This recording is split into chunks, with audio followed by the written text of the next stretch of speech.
Space, the final frontier.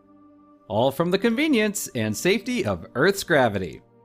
Alright, look, when it comes to mobile gaming, I'm probably not the guy to ask. It is known. It is known. But even a plebeian like myself knows a good thing when he sees it. There's a lot to like about Infinite Lagrange, and if I'm being entirely honest, pretty much all the issues that I did have could be chalked up to simply the fact that it's a mobile game. But I'm getting ahead of myself. Infinite Lagrange puts you in the command of your own space colony as you expand across the galaxy. As such, you'll be tasked with mining for resources, building fleets, initiating trade, upgrading your station, and defending your assets from both privateers and possibly other players. I was honestly surprised at how fleshed out everything was. There's plenty of lore for those who are looking for it, and social features such as chat are built right into the game. Better yet, it has a built-in translate function to allow you to communicate with players from all over the world. It wasn't uncommon for me to see English, German, Italian, Polish, Japanese, and Korean all in the same chat room, regularly engaging with each other.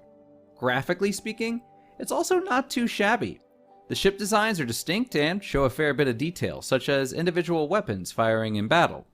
And this is especially apparent when you're playing on a larger screen, such as a tablet or when using BlueStacks on your PC. Link in description. But seriously, feel free to support our page.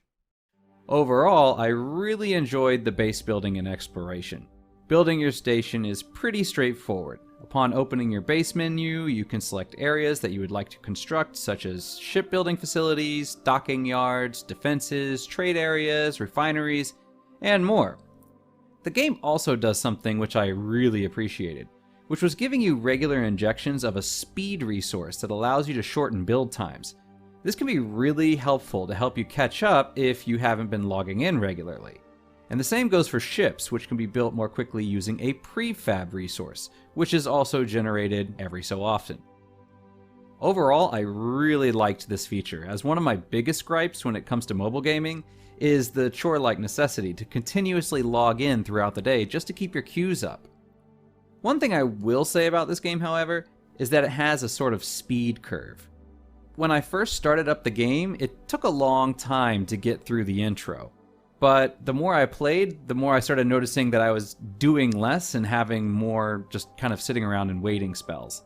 The intro itself can take several minutes, and despite the game trying to guide you through the mechanics, it can be a bit confusing at first when it's all coming at you so fast. There were a couple of times early on when I knew what I wanted to do, but I couldn't really remember how to do it and had to poke around in the menus to find it.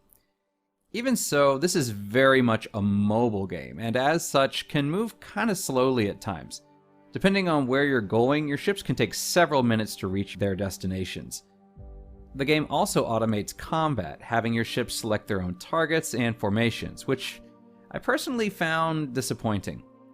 Ships also cannot be commanded mid-mission.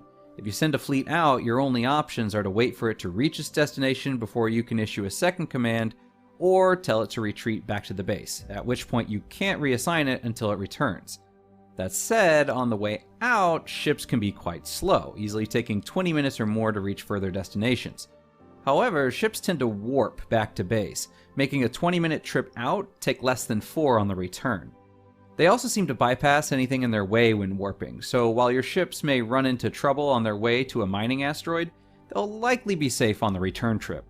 Again, I was a bit disappointed by this, as I'd often see something I wanted to check out near one of my shipping routes, but with my ships mid-patrol, there was nothing I could do but make a note to check it out later. Even so, I understand the reasoning for this, as it evens the playing field between those who can maintain a constant presence in the game versus those who, honestly, have a life to live and can only be checking in every so often. So that brings us to the final question. Is Infinite Lagrange worth your time? Well, it really depends on the kind of player you are.